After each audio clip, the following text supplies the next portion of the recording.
تو آئیے بات کرتے ہیں اس بہت ہی پیچیدہ اور پریشان کن کہانی کی جس نے پوری دنیا کو نہ صرف حیران کیا بلکہ خوفزدہ بھی کر دیا۔ اس پورے سکینڈل کے مرکز میں ہے کیریبین کا ایک 72 ایکڑ پر پھیلا ہوا جزیرہ۔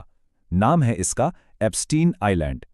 دیکھنے میں تو یہ ایک بہت ہی پرتعیش جگہ تھی، لیکن اس کا اصل مقصد وہ بہت ہی تاریک تھا۔ اور یہ کوئی عام چھٹیاں منانے کی جگہ بالکل نہیں تھی، بلکہ یہ ایک ایسی جگہ تھی جسے بہت ہی خاص اور پیچیدہ طریقے سے ڈیزائن کیا گیا تھا، جو جیفری ایپسٹین کے پورے مجرمانہ نیٹ ورک کا آپ کہہ لیں مرکز تھی۔ اب اس جزیرے پر موجود ہر چیز، چاہے وہ ایک عجیب و غریب مندر جیسی عمارت ہو یا خفیہ سرنگیں، سب کا مقصد ایک ہی تھا: مکمل رازداری اور ہر چیز پر کنٹرول۔ یہ سب کچھ ایک بہت بڑے سوچے سمجھے منصوبے کا حصہ تھا۔ لیکن سوال یہ ہے کہ یہ سب ہوا کیسے؟ ایک شخص جو کبھی ریاضی کا استاد تھا، جیفری ایپسٹین، وہ آخر اتنی زیادہ دولت اور اتنے اثر و رسوخ کا مالک بنا کیسے؟ اس کا عروج واقعی بہت تیز تھا، حیران کن حد تک تیز۔ 70 کی دہائی میں وہ ایک اسکول میں ٹیچر تھا، اور 90 کی دہائی آتے آتے وہ دنیا کے امیر ترین لوگوں کے اربوں ڈالر مینیج کر رہا تھا۔ مطلب چند ہی دہائیوں میں وہ ایک کلاس روم سے نکل کر دنیا کی فائنانس کی دنیا کے ٹاپ پر پہنچ گیا۔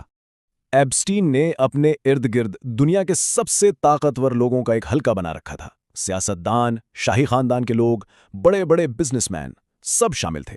یہ صرف دوستیاں نہیں تھیں، بلکہ یہ ایک ایسا نیٹ ورک تھا جس کی وجہ سے اسے ہر جگہ رسائی حاصل تھی، اور بہت لمبے عرصے تک قانون بھی اس کا کچھ نہیں بگاڑ سکا۔ اور یہی سب سے بڑا سوال ہے کہ یہ جو طاقتور لوگ اس کے ساتھ تھے، وہ کیا جانتے تھے، یا وہ کس حد تک اس سب میں شامل تھے؟ یہ ایک ایسی پہیلی ہے جس کا جواب آج تک نہیں مل سکا۔ تو یہ جو عیش و عشرت کا دکھاوا تھا، اس کے پیچھے ایک پورا منظم مجرمانہ نظام کام کر رہا تھا۔ ایک ایسا نظام جو نوجوان اور کمزور لوگوں کو اپنا شکار بناتا تھا۔ لیکن ایپسٹین یہ سب اکیلے نہیں کر رہا تھا۔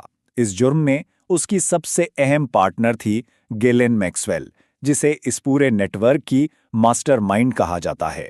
اور ان کا طریقہ واردات بالکل منظم تھا۔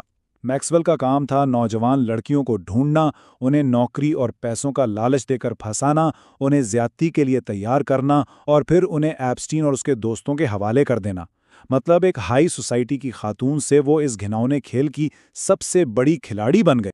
کئی سالوں تک تو پورا سسٹم اسے بچاتا رہا، لیکن پھر کچھ صحافیوں کی ہمت اور متاثرین کی بہادری نے مل کر حالات کو بدلنا شروع کر دیا۔ یہاں سے کہانی میں ایک بہت بڑا موڑ آیا۔ ایک دہائی پرانی ناانصافی جسے ایک خفیہ ڈیل کے ذریعے دبا دیا گیا تھا، آخرکار ایک صحافی کی تحقیقاتی رپورٹنگ کی وجہ سے سب کے سامنے آ گئی۔ اور سزا کیا ملی؟ صرف 13 مہینے۔ اتنے سنگین جرائم کے باوجود ایپسٹین کو ایک بہت ہی متنازع ڈیل کے تحت صرف 13 مہینے کی سزا ہوئی تھی۔ اس ڈیل کو عدالتی تاریخ کا سب سے بڑا مذاق بھی کہا جاتا ہے۔ اب جب لگ رہا تھا کہ آخرکار انصاف ہوگا اور احتساب کا وقت آ گیا ہے، تبھی اس کہانی میں سب سے چونکا دینے والا موڑ آیا۔ 10 اگست 2019 کو جیفری ایپسٹین اپنی جیل کے سیل میں مردہ پایا گیا۔ سرکاری طور پر تو اسے خودکشی قرار دیا گیا، لیکن اس بات پر کسی کو یقین نہیں آیا، اور ہر طرف سے شکوک و شبہات اٹھنے لگے۔ اس کی موت کے حالات ہی اتنے مشکوک تھے۔ اسے خودکشی کی نگرانی سے ہٹا دیا گیا، گارڈ سو رہے تھے، اور کیمرے خراب ہو گئے۔ ان سب چیزوں نے ایک ہی تھیوری کو ہوا دی کہ ایپسٹین کو قتل کیا گیا تاکہ وہ اپنے طاقتور دوستوں کے راز نہ کھول دے۔ بھلے ہی ایپسٹین اپنے آخری مقدمے سے بچ نکلا، لیکن اس کہانی کا اثر ختم نہیں ہوا۔ اس کے ساتھیوں کو سزائیں ہوئیں، اور جو متاثرین تھے ان کے انصاف کی لڑائی آج بھی جاری ہے۔ اور اب سب کی نظریں ان دستاویزات پر ہیں جنہیں ایپسٹین فائلز کہا جا رہا ہے۔ امید کی جا رہی ہے کہ یہ فائلز اس پورے نیٹ ورک کی اصلیت اور اس میں شامل تمام لوگوں کو بے نقاب کر دیں گی۔ تو سب سے بڑا سوال یہی ہے کہ کیا یہ فائلز پوری سچائی سامنے لائیں گی؟ لاکھوں صفحات پر مشتمل یہ دستاویزات آہستہ آہستہ جاری کی جا رہی ہیں، اور ہر نئے صفحے کے ساتھ یہ امید بڑھ رہی ہے کہ شاید مزید بڑے نام اور گہرے راز سامنے آئیں۔ لیکن پوری سچائی کب تک سامنے آئے گی، یہ تو وقت ہی بتائے گا۔